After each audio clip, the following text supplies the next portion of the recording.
So this is the Infinite History interview with Professor Robert Fano, and I guess I'd like to start by saying, by asking you where you were born and where you grew up. Well, I was born in Torino, Italy, on November 11, 1917, exactly 1 year before the end of World War I. And I was raised there. I left Torino in 1939 when I was I was still 21. And I landed in New York in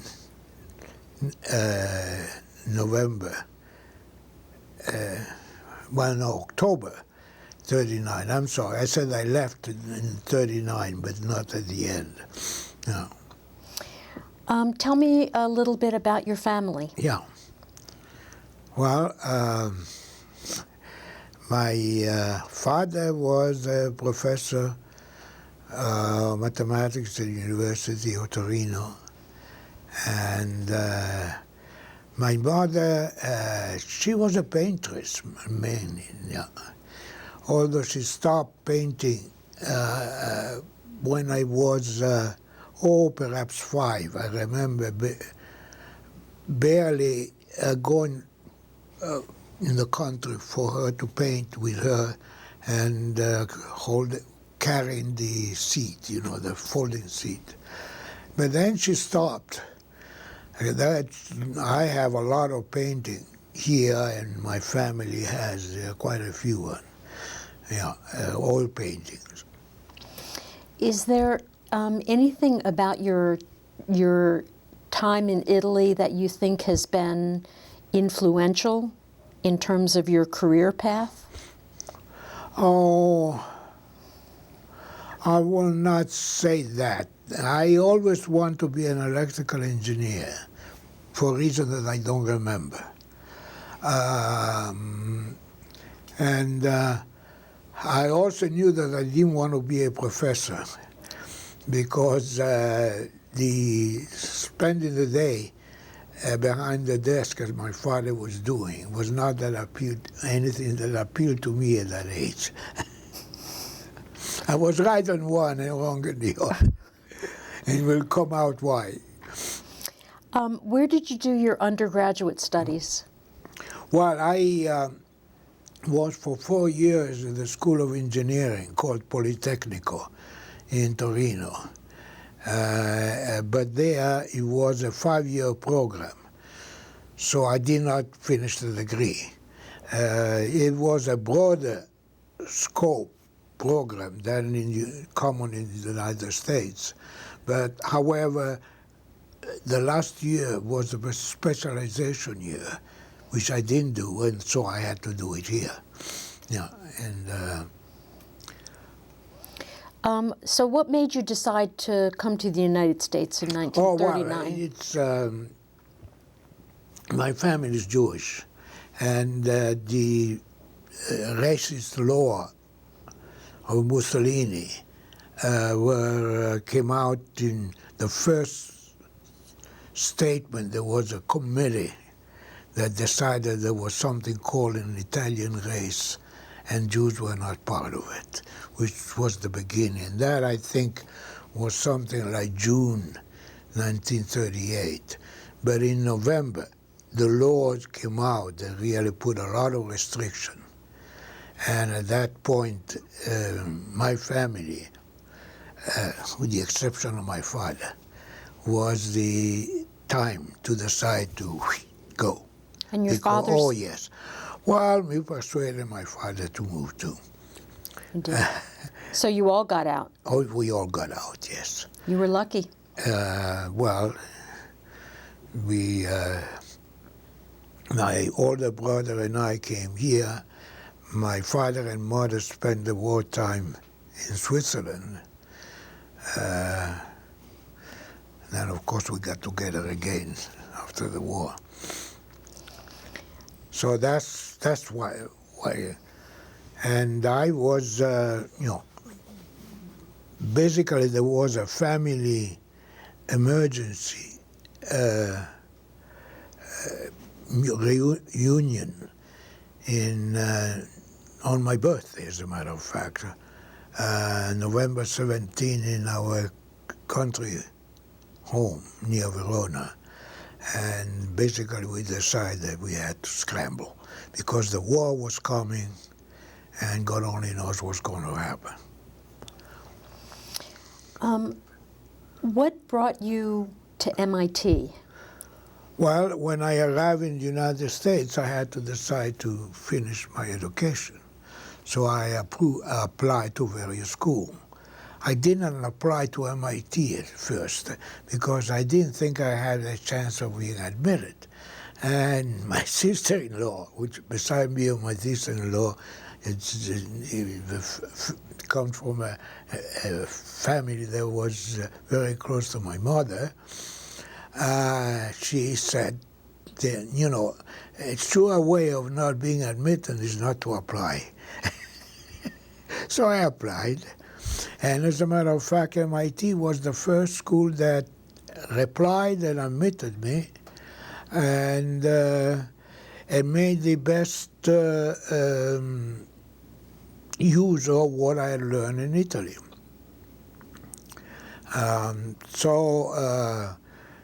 In well, it was January 1940, I came to Boston to visit, to discuss the detail. And I found, I don't know what is the policy now, but at that time the policy was very easy about giving credit for courses taken elsewhere, unless you showed later that you really didn't know the material, and then you have to go back. So, you know, so I came. So in February 1940, I arrived in Boston, and I started my schooling here. Do you remember any of your first impressions of MIT, of the students or the campus? Oh yeah. Well, very different educational system, and I appreciate it very much because the contact with faculty was easy. What in Italy wasn't at all. Among other things, you didn't have a chance to see the faculty unless they had a laboratory, because professor didn't have an office. My father had an office because he was the director of the mathematical library. So there was an office, but otherwise they don't. They're very different educational system, and I very much appreciated what I got here. What made you decide to stay at MIT for your DS degree? Well, I did decide then. I finished the degree requirement in February 1941. And of course, I went through many interviews, and I had a lot of offers. But then when they asked, they had to withdraw it. And the reason was something that I did not realize, is that the entire electrical industry was already on a war footing. And they all require military clearance, which I could not get as an Italian citizen, you see. And there was only one offer that didn't require, and that from General Motors, Fisher Body plant in Michigan, Grand Rapids, Michigan. So I took that offer. Actually, what had happened, which is important for what follows, is that Professor Carlton Tucker, who was the executive officer of the department, asked me in February whether I was interested in a teaching assistantship. And I said no, because my interest was to go out in industry. Not only, but at that point, the financial future was kind of cloudy, and I wanted a job. But that was a horrible job. I went there, I stayed 6 months, and I came for graduation in June to MIT, and I went to see Professor Tucker, and I told him that I had changed my mind. What happened then is that the day after registration day at MIT, I got a wire from him, offered me the job of teaching assistant. So the next day, I jumped on the car that I had bought, a Chevrolet. You know, in those days, Chevrolet was one car. You had a choice of colors, but that's all. And I drove to Boston, and I've not moved since. So you don't remember what it was about electrical engineering? That No, I don't. I just don't remember. I had an uncle who was a mechanical engineer, and I had a grandfather, maternal grandfather, who was also an engineer, who was working on railroads at that time. But why electrical engineering, I don't remember. Did you used to, when you were small, did you build things a lot? That was very unusual in Italy to do anything like that. I took a toy. I mean, I was called Meccano, which was available here too, that you build things, you know, like that, but nothing electrical. I know a great thing is when I got an electric motor to drive stuff. No, I mean, engineering interest was there. Definitely. Why actually electrical, I don't know. When you took the job as the teaching assistant, is that when you also began your study for your DS degree? Well, no, let me explain. It's similar today still. A teaching assistant has given half time for graduate studies. And the idea then is that if you stayed as a teaching assistant for 2 years, you would complete the requirement for a master's degree. That was the idea. Actually, things work out very differently because of December 11th. Everything changed. You see. The first term I was grading quizzes all the time. And it was just kind of boring, but it was so much better than working in that plant. I mean, you have no idea what. It's the ignorance, technical interest in that plant was just unbelievable.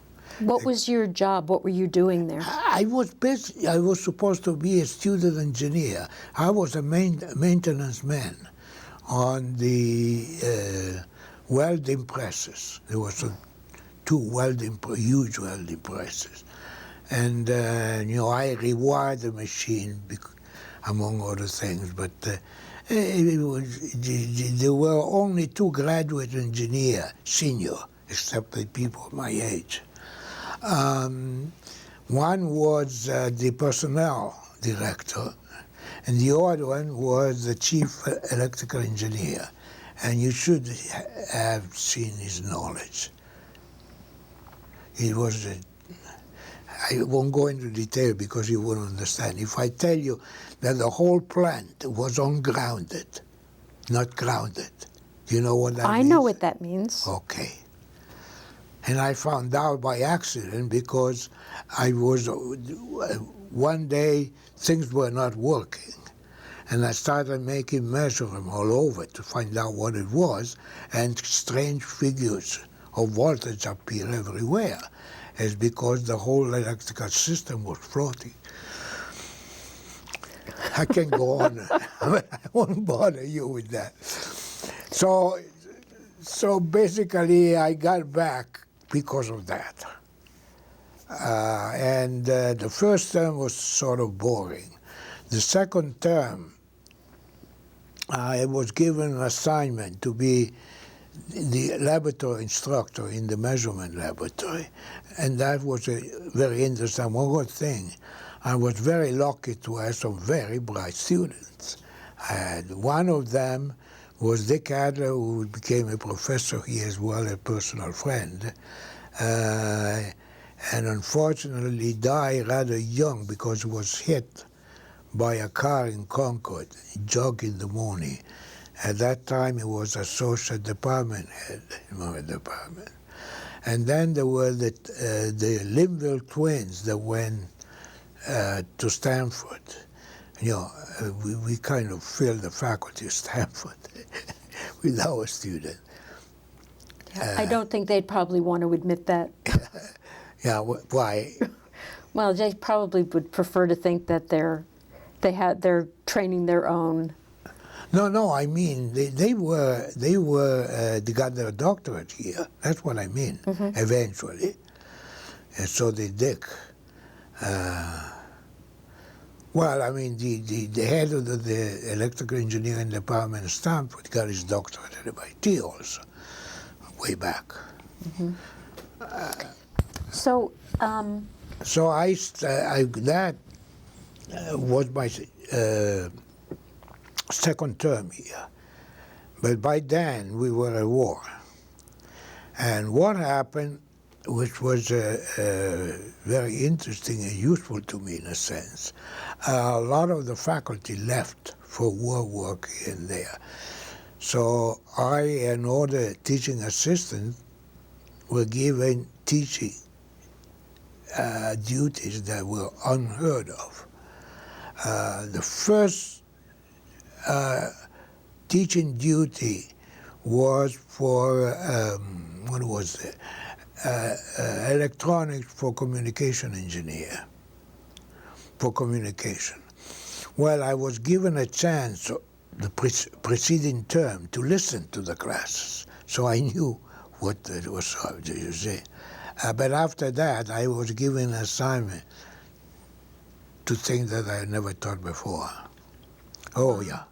It was really a exceptional situation that did a lot of good to me. And by 43, I was promoted to instructor, which at that time was a faculty appointment. In other words, I was a member of the faculty.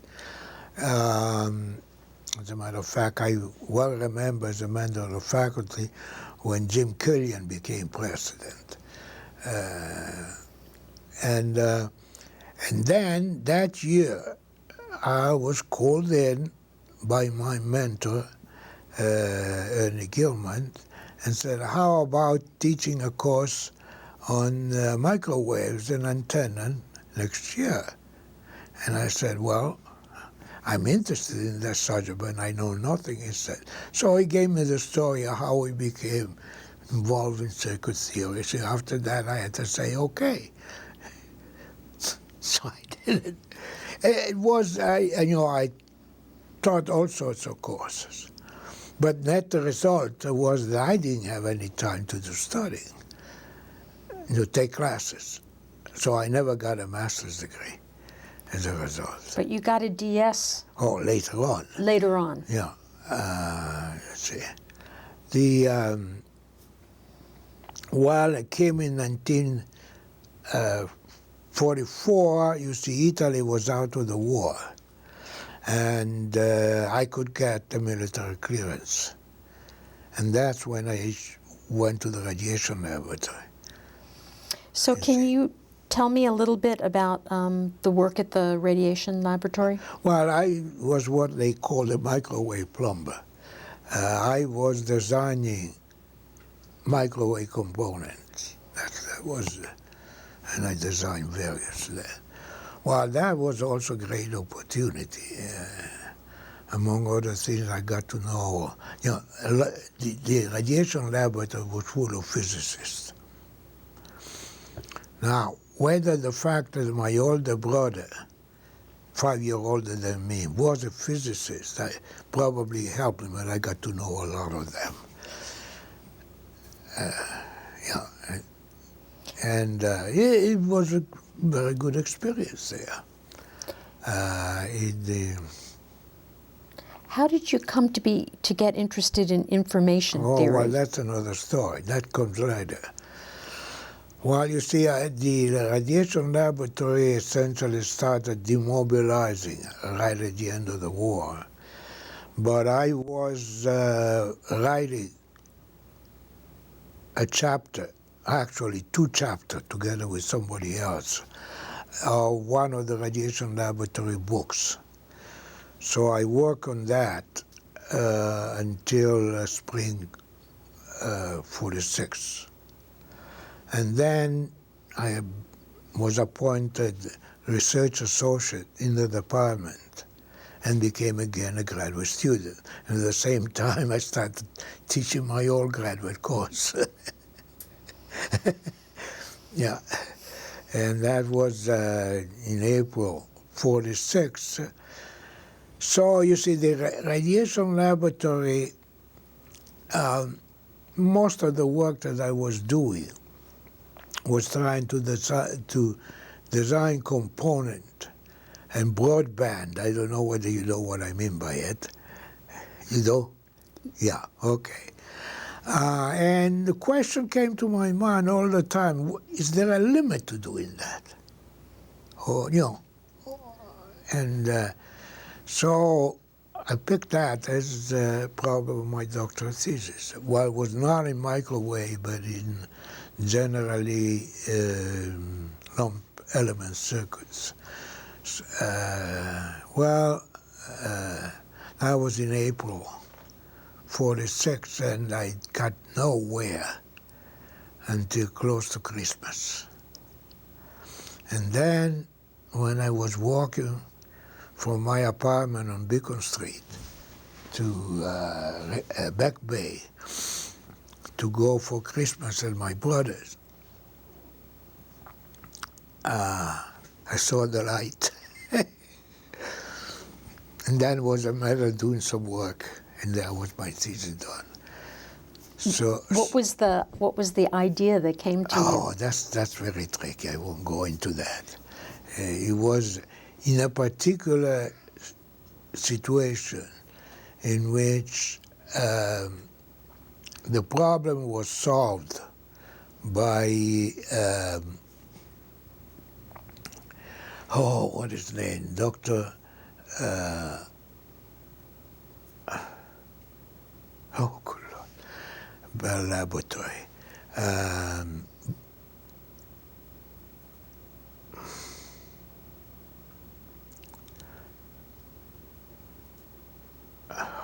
We'll come back.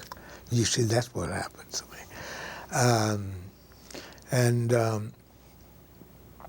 I saw that result in a different light that he did, and then I could generalize it completely. And as a matter of fact, I worked on that in the spring, and I went to the Institute of Radio Engineers annual meeting in New York, and I looked for him.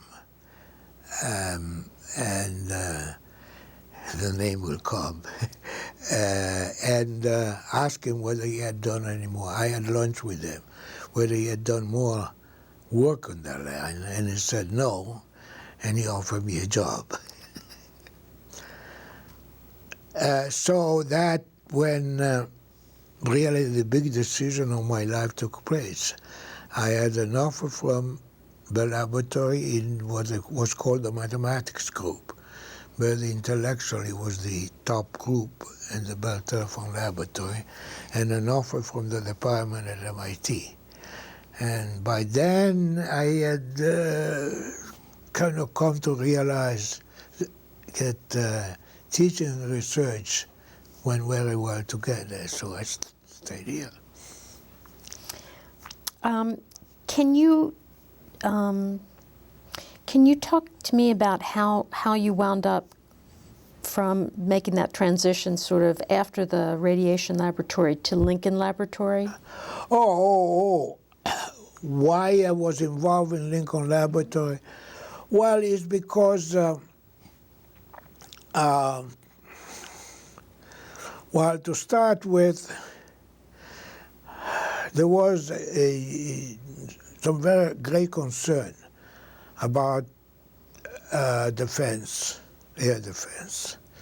And I was in a committee that met the evening in the conference room of my department, trying to find something. And that committee, I was no longer involved, but made a study that was presented to the government, and that was the beginning of Lincoln Laboratory.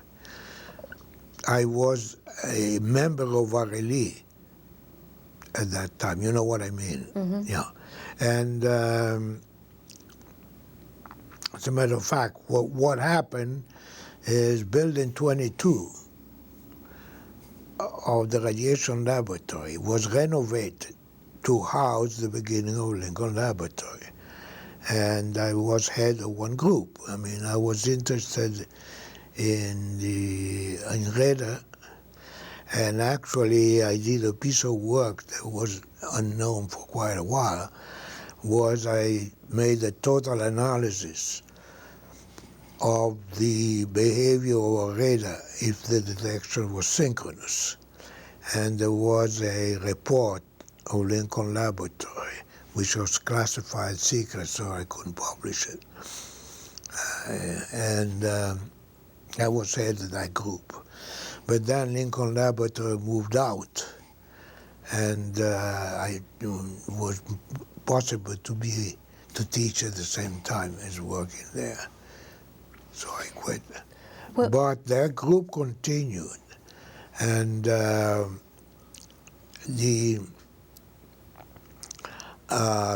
colleague of mine, Bill Siebert, became the head of that group. And then they developed a radar system based on my work, which went to Turkey, and they could keep track of missiles coming out in Russia without their being able to tell that they were being watched. So you separated from Lincoln when they moved to Bedford? Yeah. When you were still with Lincoln Lab and it was here and it was still sort of based at MIT, was there a difference between the climate in the laboratory and the climate of MIT in general?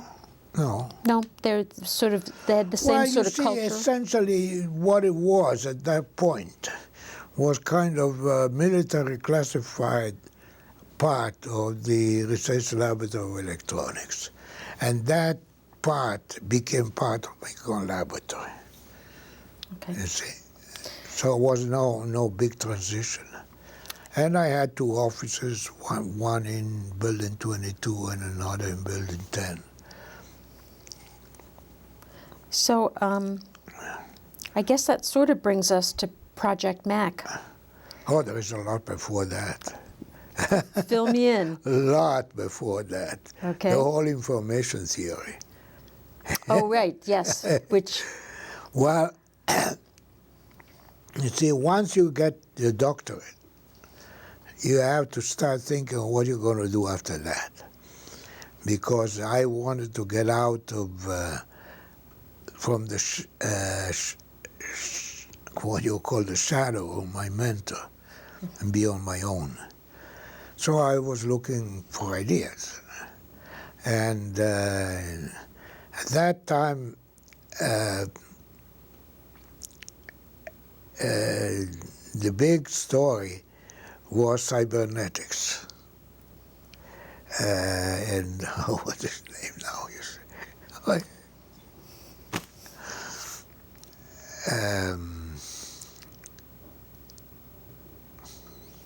Block. May come to you later. Norbert Wiener, you see. And Norbert Wiener had a habit of walking around MIT and butting into people's laboratory, offices, and say something. So at one point he came to my office and said, with a big cigar, information is entropy. And then he walked out. That's his habit. So that, so why did he say that? He didn't explain it. So I started thinking of what it could possibly mean. And again, I wasn't getting anywhere. And then at Christmas, I was walking from my apartment to Back Bay Station, and the light came. You see. And so it turned out that Claude Shannon and Bell Telephone Laboratory had done a tremendous amount of work in the area. I knew from Jerry Wisner that he was involved, because Jerry Wisner, Claude Shannon, and Louis Smalling knew each other at University of Michigan as undergraduate, you see. No, it was not at Christmas. No, that was when I was going to the meeting of the Institute of Radio Engineers. And on the train, I worked out all the detail, and then I went to see Claude Shannon. He was giving a paper at that meeting, who he was really not interested. But he allowed me to go and visit him at Bell Laboratory. So I went the next day. I told him what I was doing in the train, and then his face lit up. It was a slightly different way of doing what he had done. You see? So that got me started. And then Claude Shannon came out with his work, and I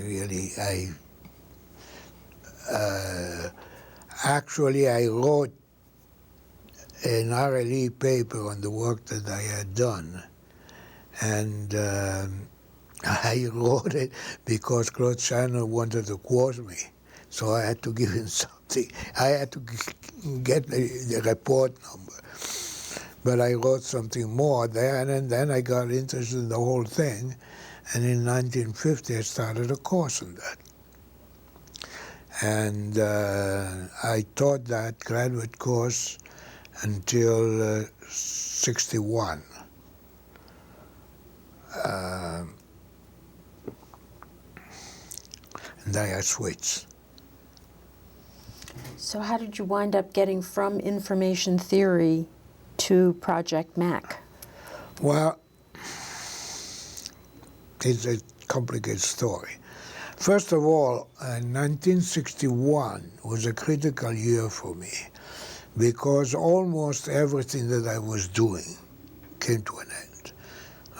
Let me say something else, because during the second half of the 50s, I was heavily involved in the development of the new set of courses for the Department of Electrical Engineering. Professor Brown was the head of the department and appointed me to develop one particular course.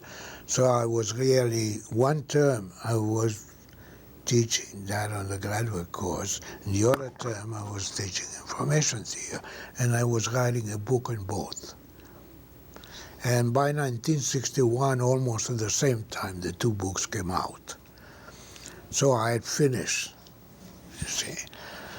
So I was thinking about what else to do, and it was pretty clear to me that computers were an important field that was coming, that will change the way you implement a lot of things. So I was thinking of going in the computer field, but at that point I took a sabbatical at Lincoln Laboratory. Actually, I didn't do much of that. I did something else when I was there. I did some more work on information theory. But when I came back, I was involved with computer in a different way.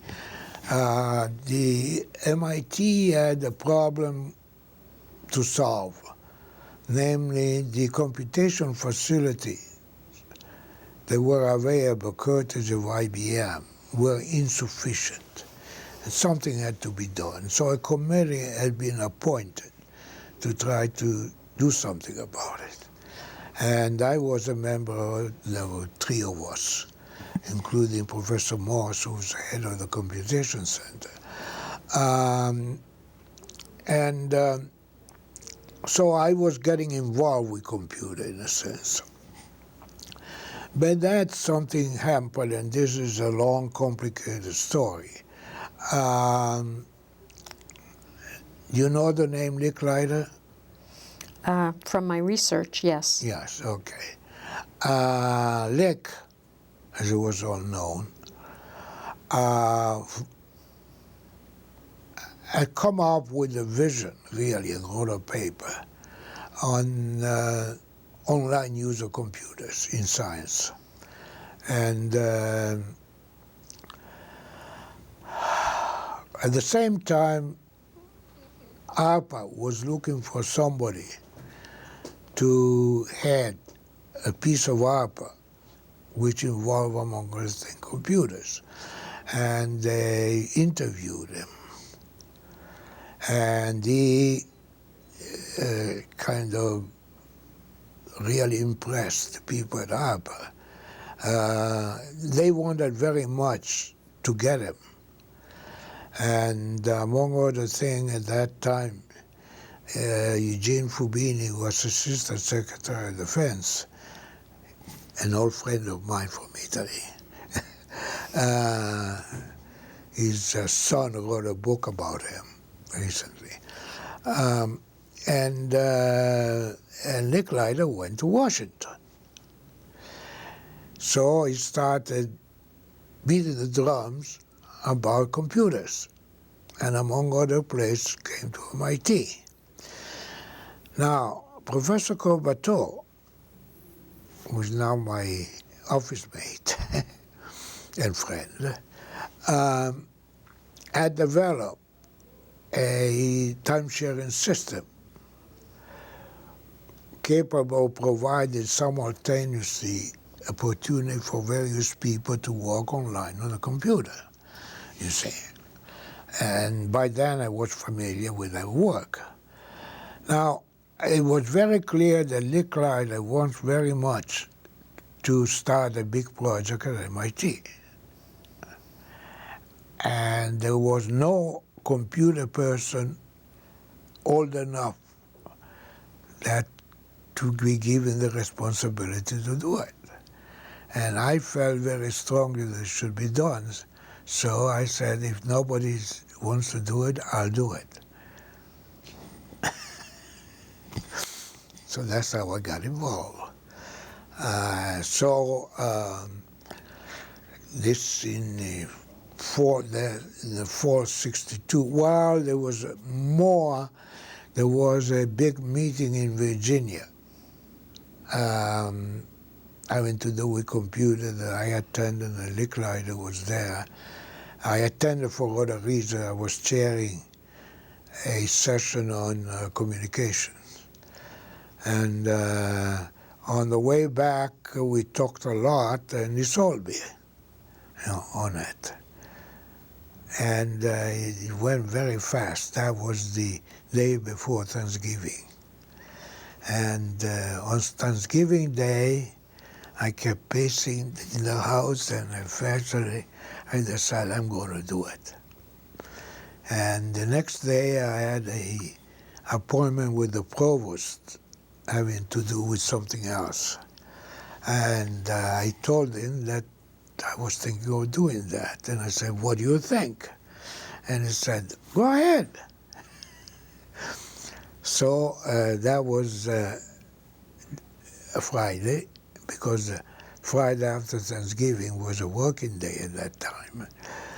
And the next Thursday, Licklider was coming to town, so we all met in the president's office, who was Stratton at that time, and we shook hands.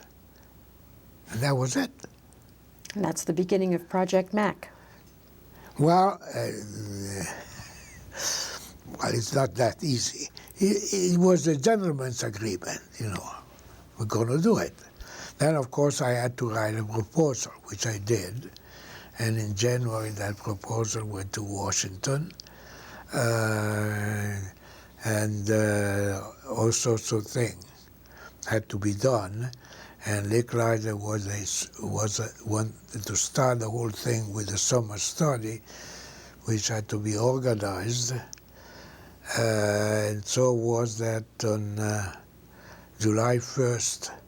Well, oh yes, Stratton asked me, where are you going to do it? And by then, I already found out that in the building called Technology Square, there was only one building going up, the top floor had been leased by a computer company in Washington who I was told, the two top floors, wanted to get rid of it, so I said, probably I can get it. So in fact, I got it. And the top floor there was supposed to be for a very big computer, and we were going to have a very big computer, so it was fine. And the floor below was for offices. So everything worked right. There was there was no room on campus. And Professor Morse, who was the head of the computation center, had his statement was, MIT was caught with its building down, which was the case, just there was no space. So how we ended in Technology Square. And that was big ado.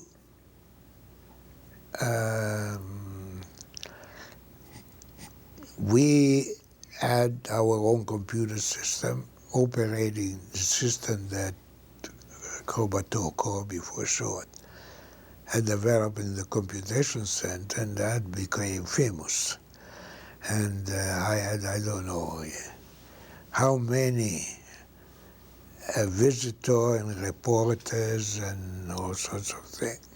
As a matter of fact, I was informed, well, it was about 2 weeks ago, that there was a movie of me on YouTube.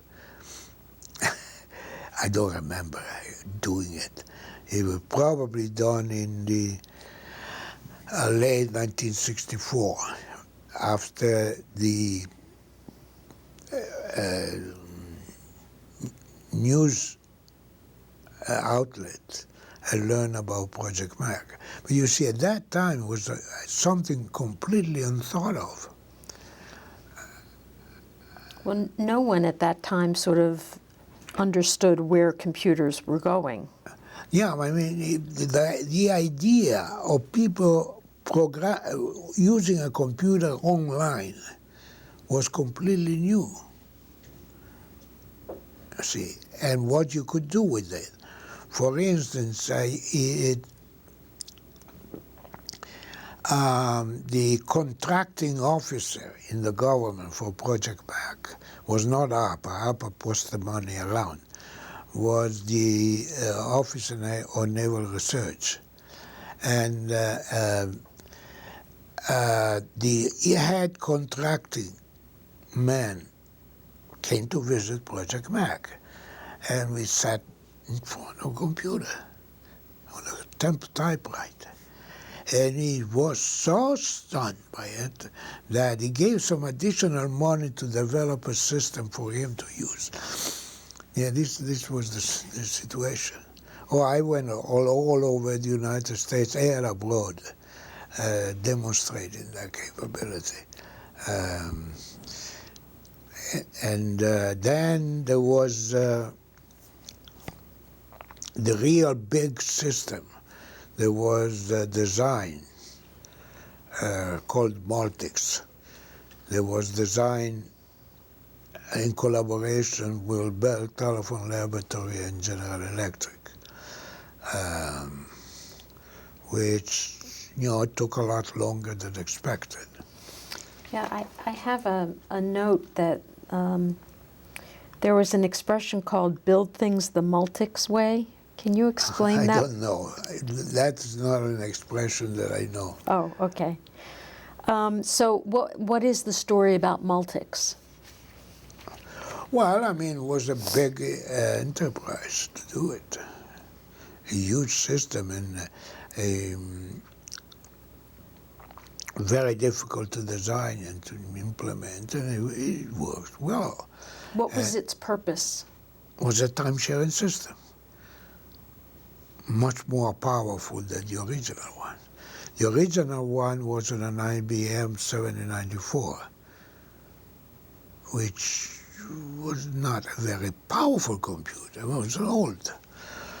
And this one was, well, the whole question of what computer to use was a big one that we had to decide. And that, when we had a big fight with IBM, they expected to use their computers. But the new System 360 was totally inappropriate for what they were trying to do. So it turned out that General Electric had something that we could use effectively. So we went there, and that was a big fight. Can you tell me more about the fight between? Well, I mean,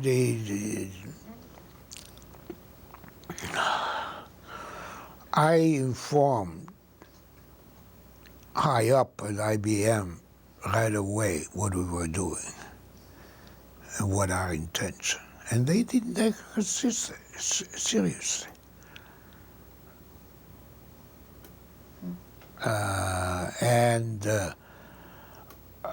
When they were not really helping much, and I went to see the person that I very high, that was a vice president. Then I know, well, he didn't take me seriously. When I mentioned, well, I said, IBM is not the only company making a computer. He thought that what I had in mind was digital. And IBM was not worried about digital. Instead, it turns out to be General Electric.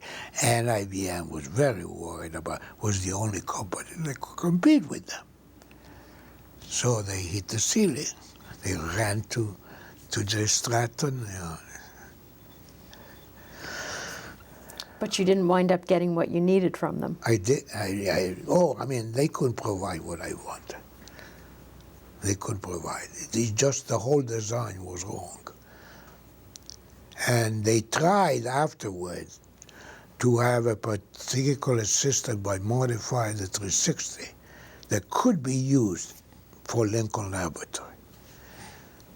You see, it's a complicated story. It did work, but it was slow as molasses. Now, Project Mac was created as a project instead of a laboratory. Okay. Why was that? Why was that?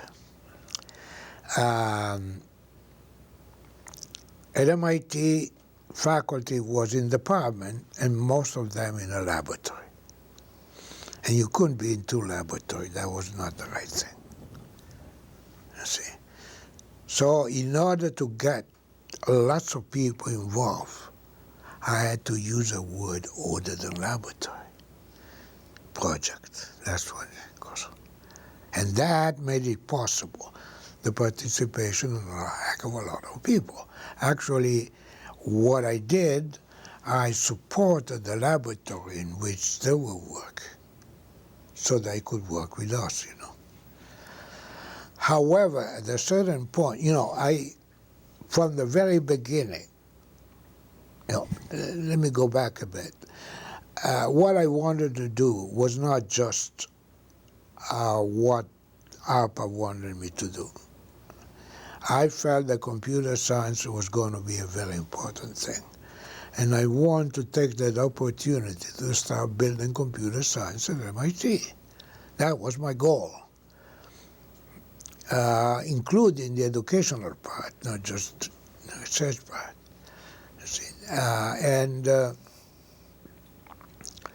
But at a certain point, I think it was the time to switch to the term laboratory. But the higher up won't let me. Because I could not persuade them that computer science was here to stay. Only later on, the Tuzos, years later, they was able to persuade them. No, that's not to do with my department head. It's higher up, Dean. And was it the 2 years later where Project Mac sort of became CSAIL? Oh, no. This is much later. Oh. Oh, no. Project Mac, as a matter of fact, Licklider, I resigned as director in '68.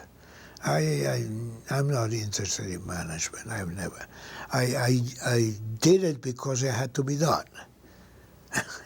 If I didn't do it, nobody would. So I passed, and I thought that was all right, but that instead created a lot of problem.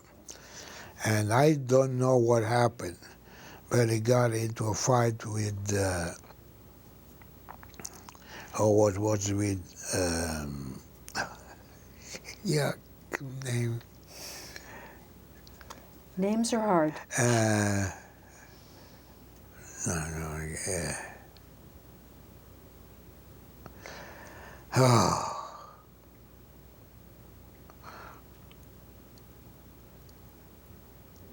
Head of Artificial Intelligence.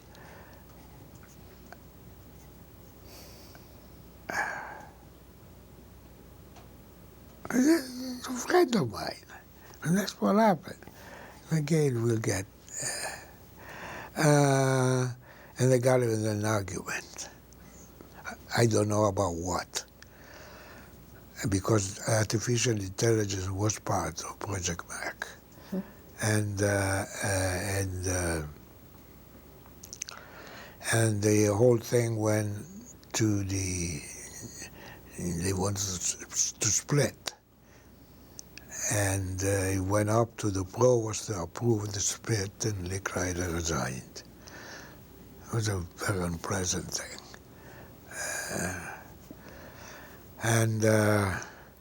So artificial intelligence becomes a separate laboratory. Was a group in Project Mac, but and then finally in 1940, what I'm saying, in 2003, the decision was made to put together again the Artificial Intelligence Laboratory, and the Laboratory for Computer Science was the new name for Project Mac.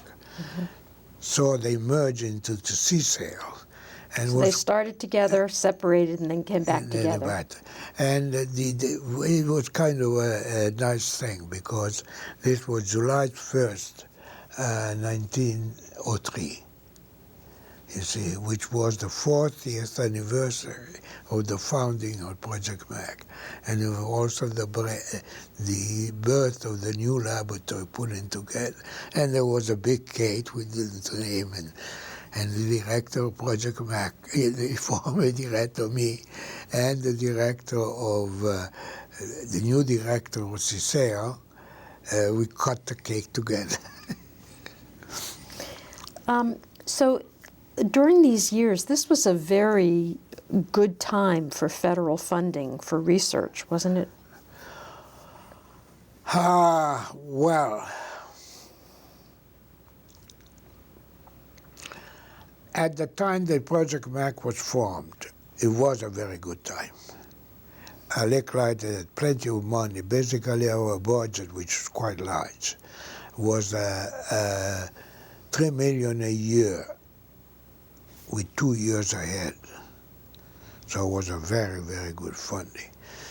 But then, remember, this was during Vietnam, things got tighter.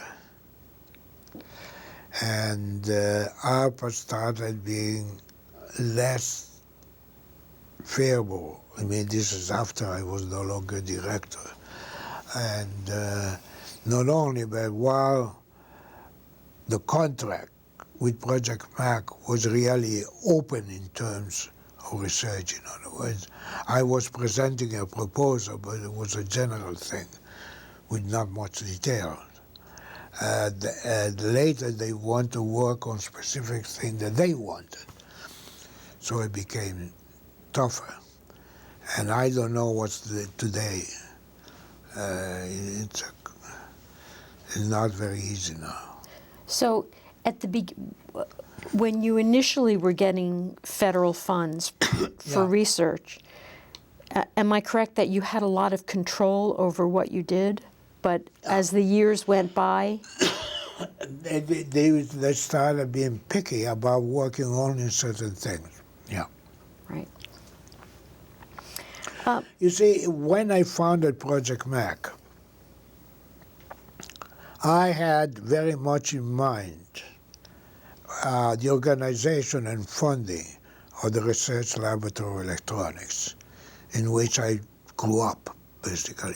Coming out of the radiation lab, the Research Laboratory of Electronics was founded as a successor to the wartime laboratory. So it's, and the funding was a general funding. The three services were funding the laboratory. Now, later on, they also had other sources of funding. But from the beginning was that. And the director of the laboratory had full control of how to use the fund. Of course, he made a proposal, but he had full control. Now, I never had to make a research proposal until I started Project MAC. And I never had to do that since. In terms of Project MAC, I wonder if we could talk a little bit about what the three main areas of research that were going on. Maybe you could just explain a little bit about the thinking. The first one being operating systems? Well, the big project was the time-sharing system. But there were faculty interest in other derivatives of that. Not only, but just the development of the system involved a lot of problems. A lot of doctoral theses were done in that, you see. But there were other things, there were other, which developed more later on. But one important thing is that in starting Project MAC, I didn't go around hiring people, well, faculty, except for the programmer under Corbato, who's a member of the faculty, you see. So it was really a faculty-run operation, completely. Is it true that a lot of the early computer research was done by undergraduates, which I think was pretty unusual back there, rather than graduate students? What do you mean? A lot of the help and support that you got at Project MAC, you got from undergraduate students at MIT? Not much. There were some, but mostly were graduate students. Okay. You see, there was an older center, well, where undergraduate. You see, there was a group at MIT, a society. It was what it was called, the Railroad Modern Society, what it was called. You know what I mean. Modern Railroad Society. Okay. And there was a lot of undergraduates having fun with that. That group got interested in the TX0 computer that was given by Lincoln Laboratory to my department, you see, to fiddle with it. That, yes. And some of them became graduate students. But I will not say that most of the work was done by undergraduate. I wouldn't go there. So quite a few of them then was involved in artificial intelligence. But I mean, artificial intelligence was another separate thing from So the while work. while people were working on the time sharing, Yeah. they were also developing the sort of groundbreaking stuff for operating systems and artificial intelligence and Well, computation. that's right. They were doing a lot of work on computer system, programs and languages and new ideas. You know, I always intended, and I stated in the beginning, that Project Mac was going to be a general laboratory in computer science. That was my idea from the beginning. There was no question about it. Just had to convince other people. That's right. I mean, I had problems. So can you walk me through how the Department of Computer Science was created? And there is no Department of Computer Science. There is a Department of Electrical Engineering and Computer Science. Okay. How the story of how you were able to convince people at MIT that computer science deserved its own area of study? Within the department, I had to deal with two department head friends of mine. And I had full support. Peter Elias and then Louis Smalley. You see, Peter Elias was department head when started Project Mac. You see, I had, of course, the support of Phil Morse, who was head of the Computation Center. I mean, really, he should have done Project Mac, but he had a finger in so many things that he couldn't possibly do it. He told me so. And he helped me in any way he could.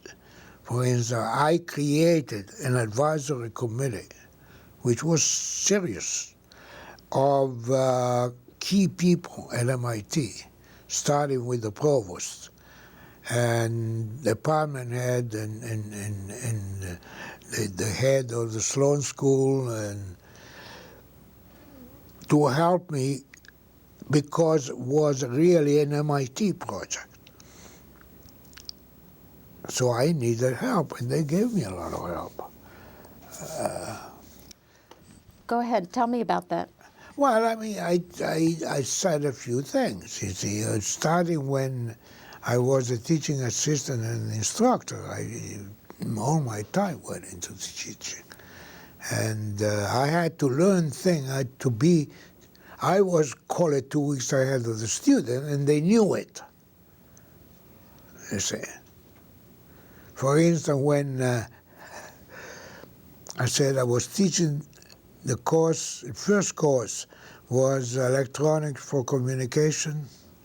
Well, I had in my first row, my class, a bunch of radio hams. I never been at radio hams. And they came out, last night I was doing this and that, and this happened. Why?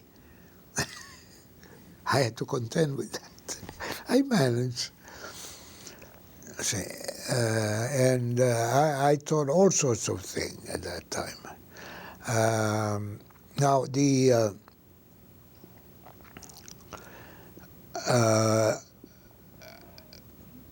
I always was involved with both an undergraduate and a graduate course until late. So early on, you thought teaching was not going to be particularly interesting. No, I never did that. Well, you didn't think you wanted to be a teacher. I want to be a professor, yeah. Yes. No, not because I have anything against about teaching. No, no. But it's a kind of life. You know, I was young and I wanted to do things. So from that position to where you feel now that teaching is sort of the most important thing, how did that change over the years? Immediately. Tell me why. I mean, when I was a teaching assistant, I enjoyed doing it. What is it you like about the teaching?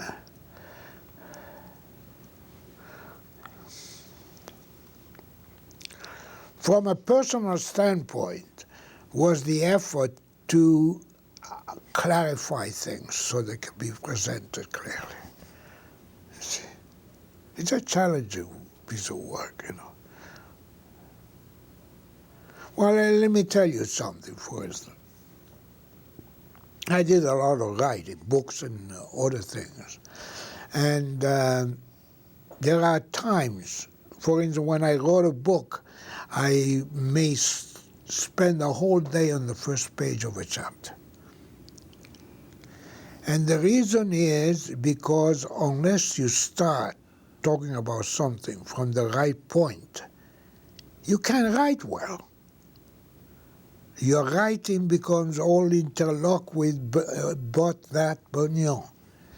It is not a clear line. That's very interesting. As a matter of fact, there is a cartoon that my older daughter gave me because I was telling things when she was in school, which is about somebody trying to write something.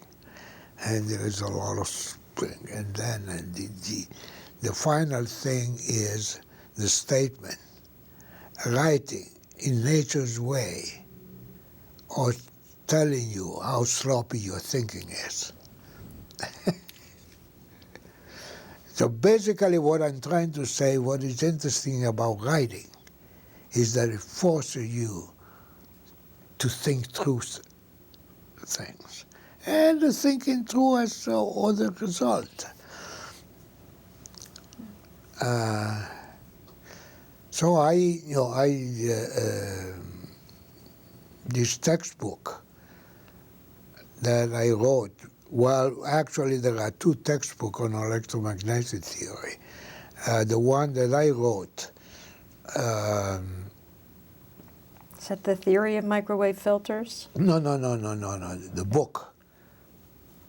The electromagnetic fields? The energy and forces.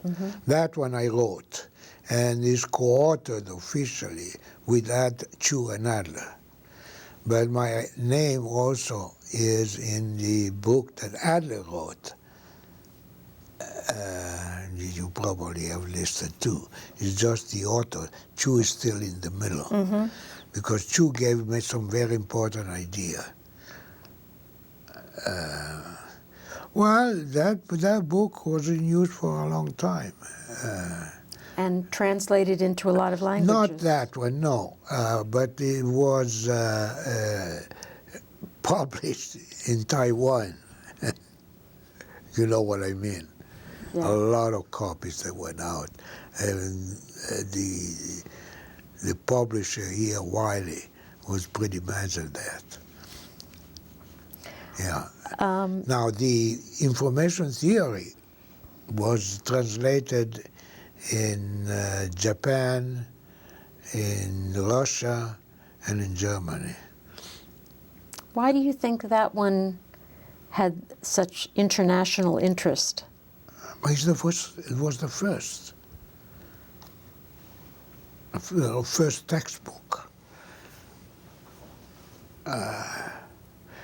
It took a while.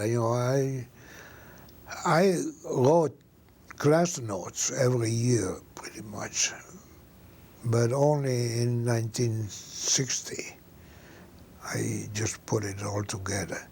One term, I just wrote all the chapters, and the MIT Press published it with Wiley.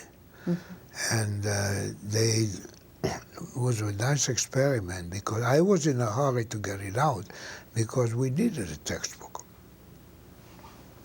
So it was not set in print, set, you know. It was, I don't know what you call it, mimeographed, I don't know. But there's a book. And so it's a very interesting thing happened, that it was typed by my secretary on big sheet and then shrunk in size to the book, very dense. And it turned out that I had trouble reading the big and no trouble reading the small, contrary to what I would expect. Now, the other thing is that the publisher, the MIT Press, didn't receive my last two chapters until everything else had already been published. I mean, ready. So the book came out immediately after I handled those two chapters. Then how did they get those last two in? Well, the same process that I had for the other. It's just very quick. It was not setting in type. Uh-huh. Yeah. When you think about the research you've done and the books that you've written, what would you say are your most important or interesting? I was asked that in 2002, when the occasion of the centennial of the department, I was asked, all the faculty were asked to say what was the, in our judgment, our most important piece of work. You know what it came out to be? What? My doctorate thesis. It was. And why? Why do you think? Well, I mean, to tell you, once I was at Stanford, and I had time in my hand, I went in the bookstore, and there I found a book, a whole book based on my thesis. No, it was widely used. Surprisingly, and I never understood why, my mentor, Professor Gilman, was never excited about it. I don't know why. So you make that judgment based on the fact that that work was used by a lot of other people? No, intellectually. It was quite a piece of work. So was that the one that was the most engaging for you? Those are things it's hard to say, you know, why. That was a concentrated piece of work, while the other was kind of spread. I mean, I have patents, but that's a different story. So I want to ask some I have a bunch of questions. You want the title of it? The title of the dissertation? Yeah. Go ahead. You have it?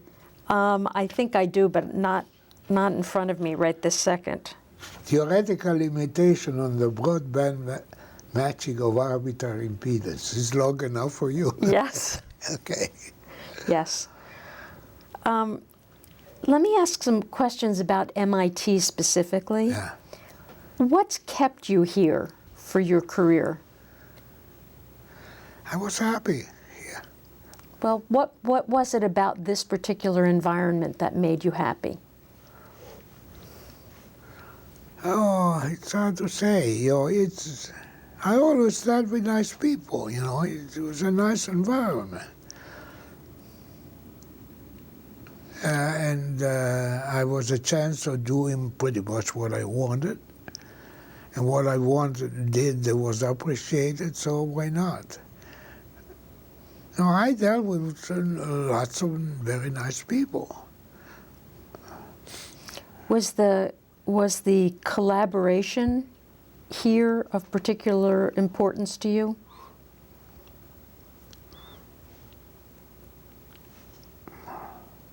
I won't say that it was. You know, of course we collaborated, but I don't know. It's a nice place to be. I don't know what. Lots of people that I got along very well, friends, and I had good relation all the way up to the presidents at all time. MIT was a homely thing. You felt at home. And all through my life, the faculty had the full trust in the administration.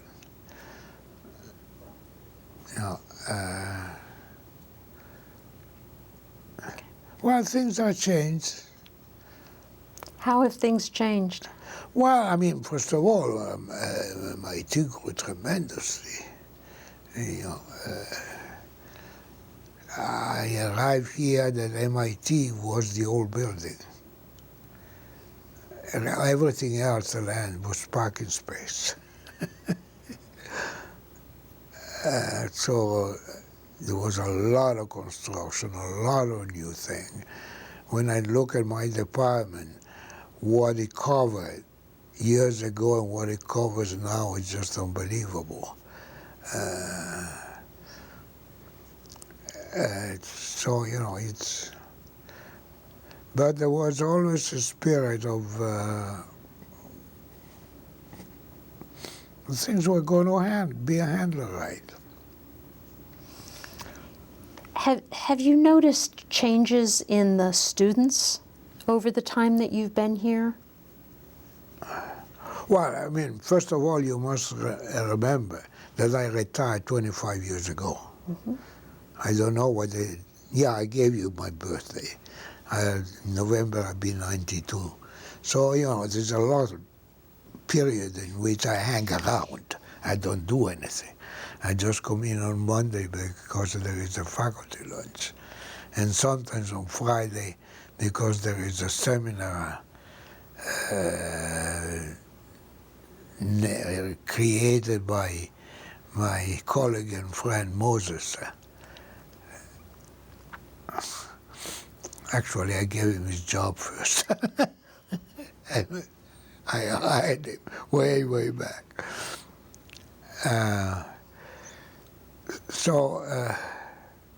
It's changed a lot.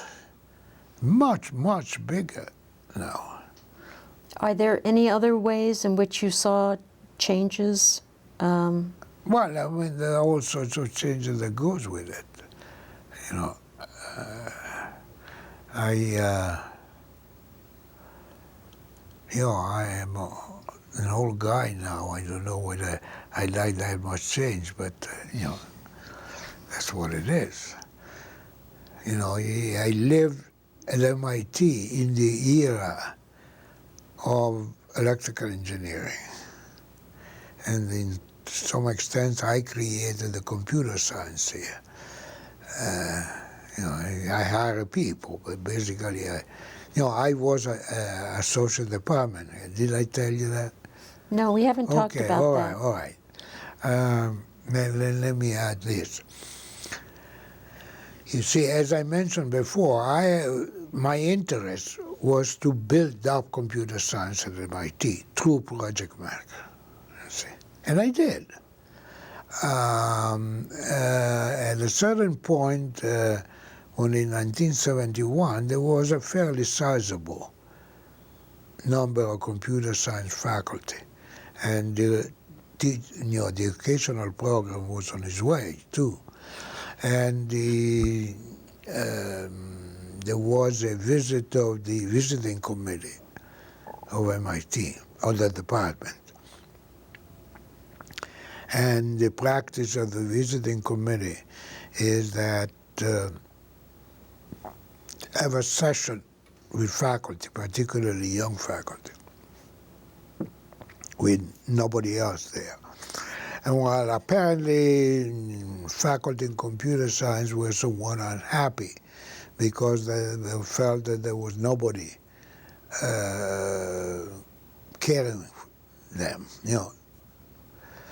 And then that Professor Smalling was head of the department, and he called me in and said, would you want to be associate professor?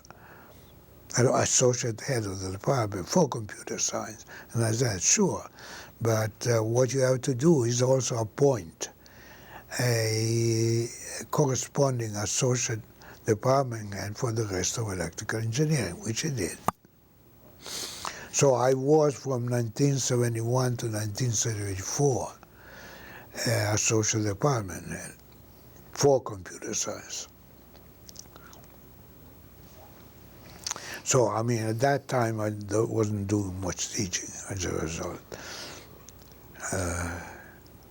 Well, that's the other thing. I was not particularly interested in being or managing anything, but somebody had to do it.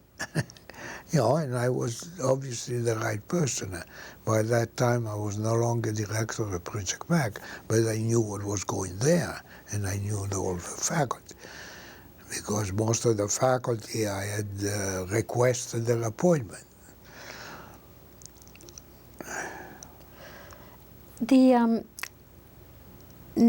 At other schools, at other universities, electrical engineering is not always paired with computer science. All right, let me talk about that. It's always been my feeling that computer science fit with electrical engineering. At one point, and so did the department heads that I dealt with, then Peter Elias and Louis Smalley. So I had no problem there. At one point, we had a guest from Berkeley who had caused trouble, in my view, at Berkeley, as it turned out. Had split, insisted that computer science go in the School of Science, not engineering, see, at that time. And that was a bad mistake. But before it showed up as a bad mistake, he was visiting here, and he was basically trying to create a revolution. For the same thing to happen here? Yeah. And while it didn't go far, that would have happened over the body of Louis Smalley and mine, and never got close. What do you think is the advantage? Now, the reason is not only that they belong together, that if they're split, computer science will not be in a place where it's appreciated. That's what happened at Berkeley. At Berkeley, they went back. Because the School of Science, they care for computer science.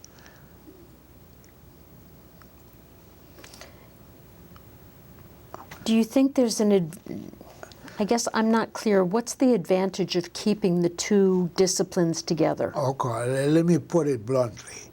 If you have separate computer science, electrical engineering will have to build up competence in computer science separately. You need it. And this is, as a matter of fact, now there are two associate department heads, but they don't call themselves for computer science and electrical engineering. They're just associate department. Actually, I have my own pet way of talking about computer science. It's the science of complexity. I can't sell it, but that's what it is. Explain that to me. Let me give you an example. A lot of work is going on in computer biology. Biological systems are very, very complex. And you need tools to deal with them. That's computers. But it's just not just a computer.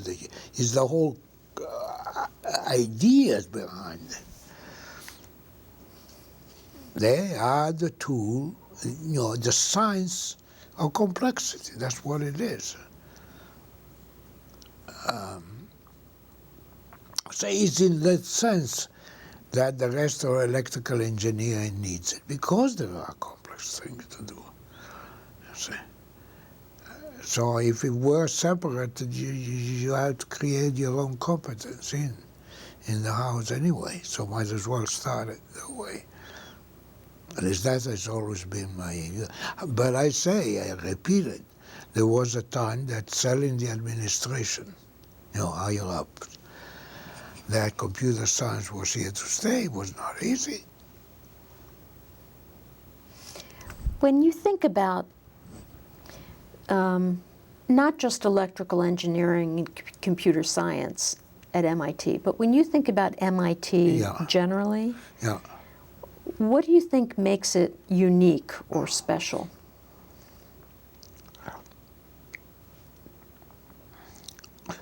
Well,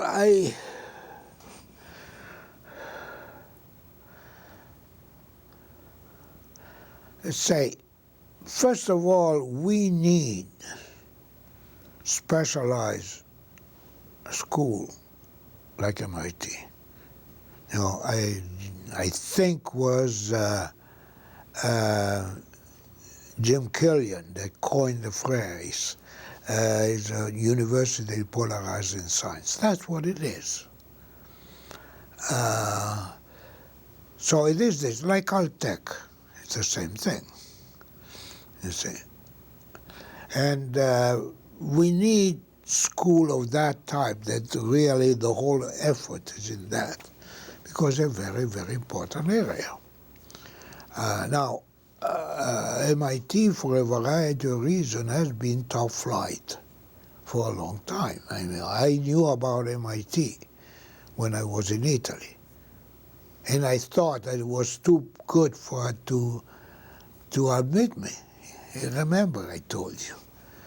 And there was no question when I got my doctorate that MIT was the superior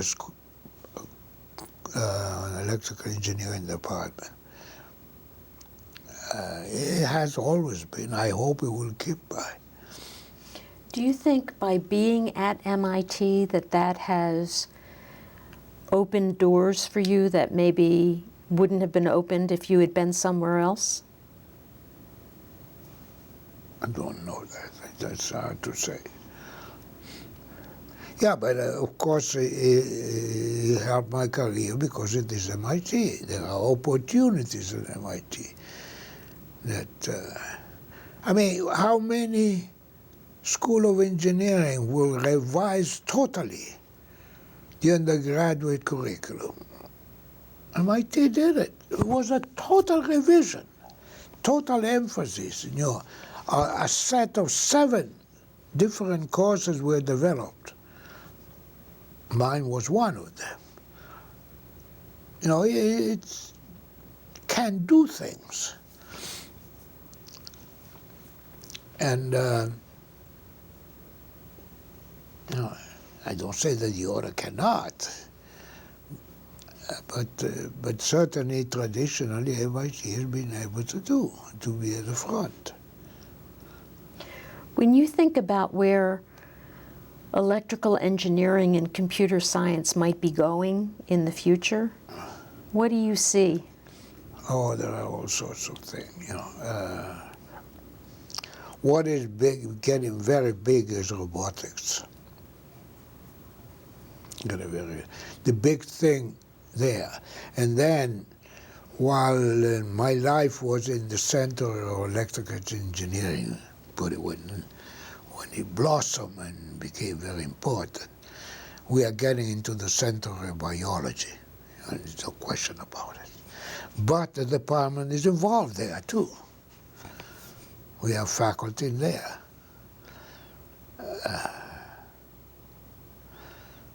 So if electrical engineering is a great intellectual center which blossom in different directions at different time. Somehow both the theoretical aspect and experimental aspect keeps growing into new things.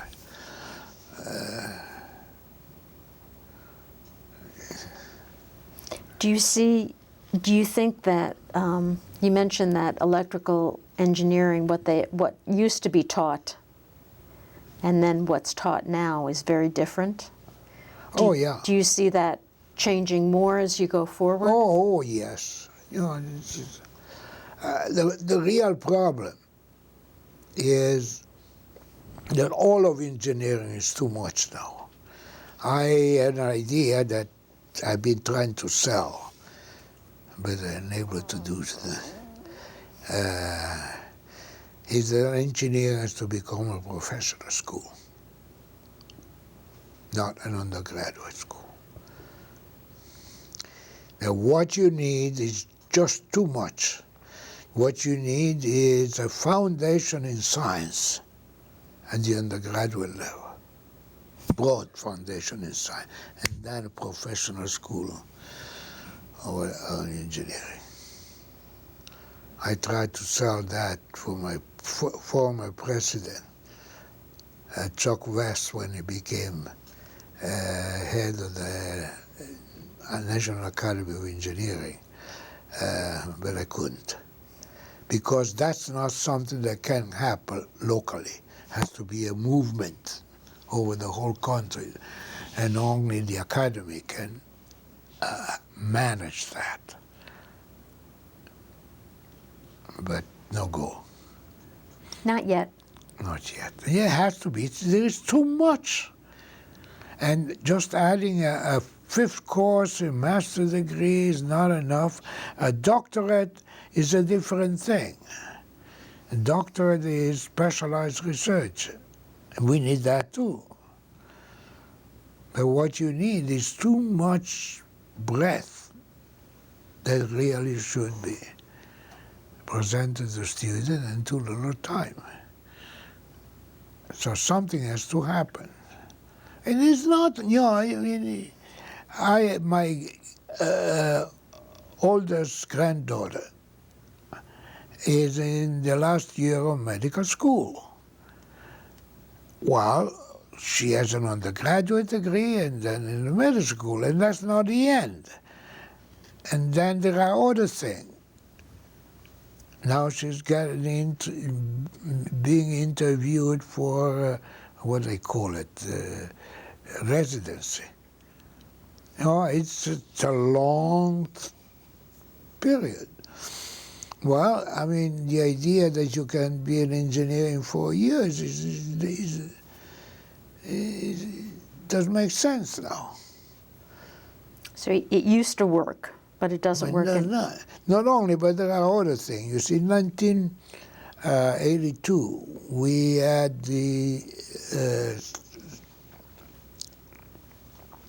celebration of the 100th anniversary of electrical engineering. You know, it started in physics, not as a separate department. All right, it became a separate department in 1902, I think it was. All right.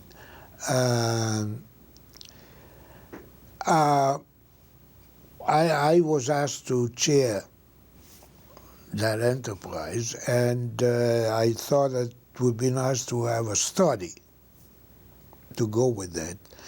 And it turned out we had a study of what we call lifelong cooperative education. And I wrote a report on it. Well, I mean, I did some research and talking. I went around the country talking with engineering executive that I had access to. And we wrote this report, and basically the situation is that the effective life of most electrical engineers is 10 years after graduation. And then their information's outdated? That's right. But it's more than outdated, because new things come in, and many of them are based on scientific knowledge they didn't have. So it's not just a question of taking some specialized course. It's just keep modernizing the background. And we really tried to launch that, but partly it happened to be a period in which the industry wasn't doing too well. But basically, my calculation was that to keep engineers updated,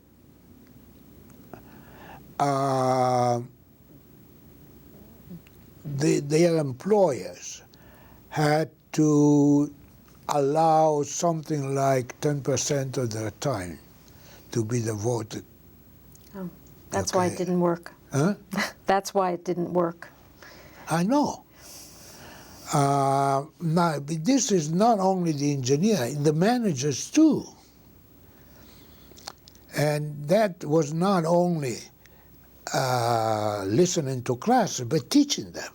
In other words, there had to be what I called a broad intellectual community that involved industry and university, because we couldn't do it. We could provide the stimulus.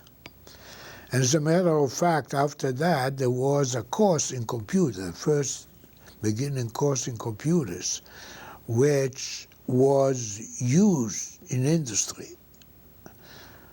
And the first time it was taught to our own faculty. But it didn't. Paul Gray was very interested in this. And he arranged for Louis Smalling and me to meet with top people. We met at the airport in Chicago. Well, they told me, why don't you start it locally? So I tried to do locally. And Ray Stater helped me, but didn't fly. Do you think there'll come a time where that will actually happen, where the concept? Well, it's happening, but not completely. There is a lot of courses being taught, new material being taught by professional society and by schools. But this is more because it involves also the foundation. And the foundation that you need, the science foundation, the mathematics foundation that you need, keep changing. So what do you think how will we fix that problem? I don't know. I try. Try my best with some help, good help. I didn't try. You see, part of the problem is people, as they get older. Well, let me start at the beginning. When I was an undergraduate, anything that you put in front of me, I would learn it. You know. When you get a little older, in the late 20s, you kind of want to have a reason for learning something new. You don't learn it just because it's there. And that's a problem. You're not used to doing things.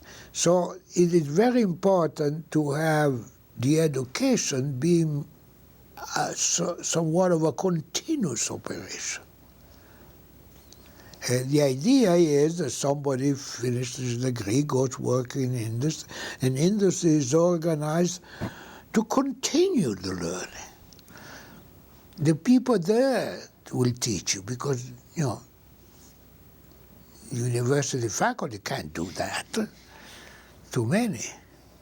So there are being local teachers.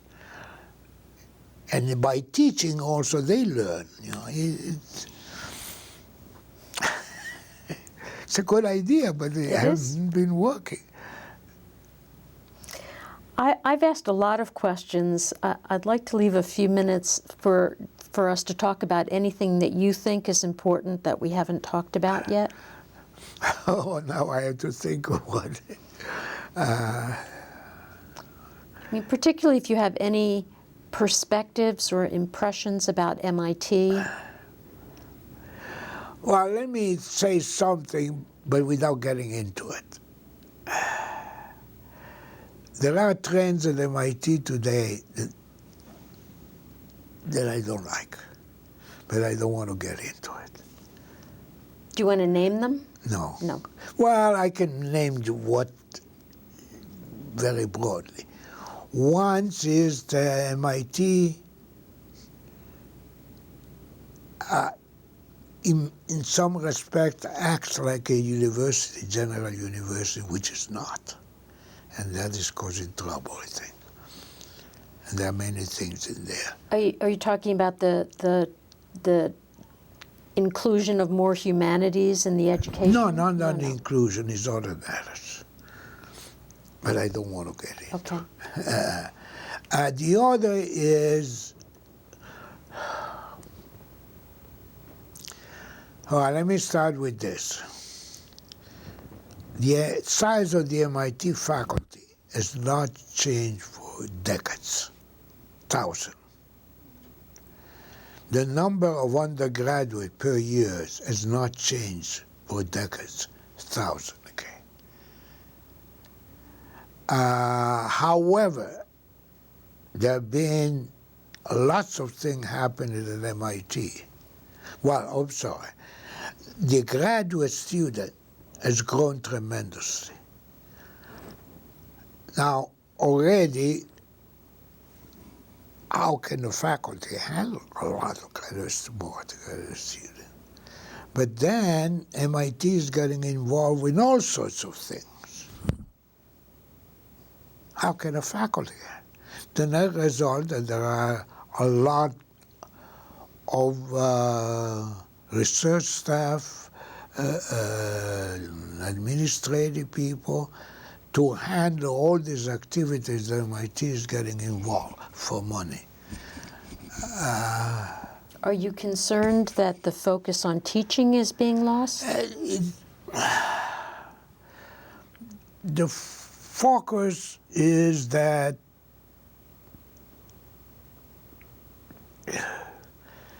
the focus on teaching and research on the part of the faculty may be lost. Too many demands on their time for other things? Yeah, so that since there are all sorts of contracts, Cambridge and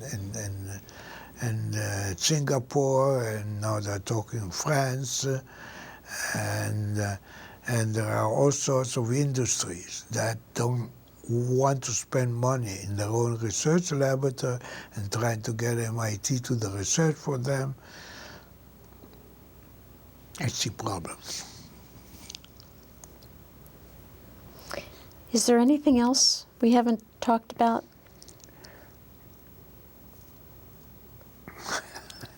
There are lots of things and nothing.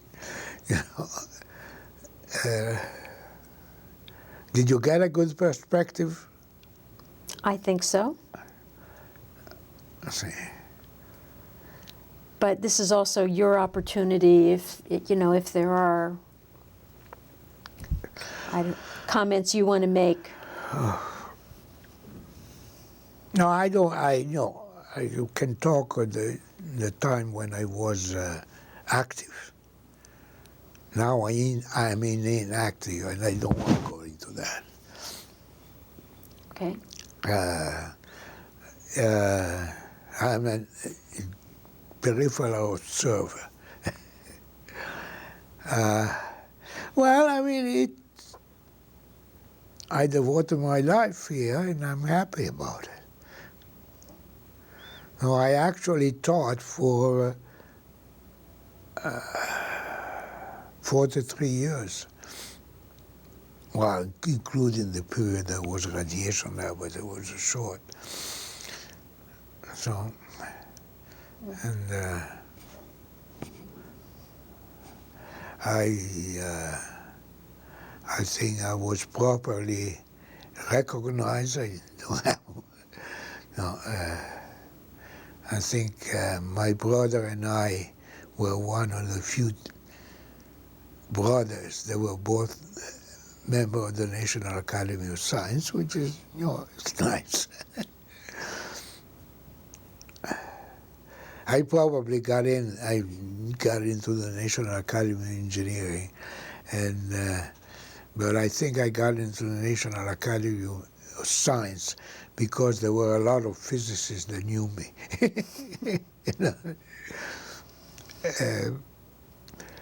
From the radiation laboratory. You end up in those things. So, I had a good life, I think, professionally speaking. I would agree.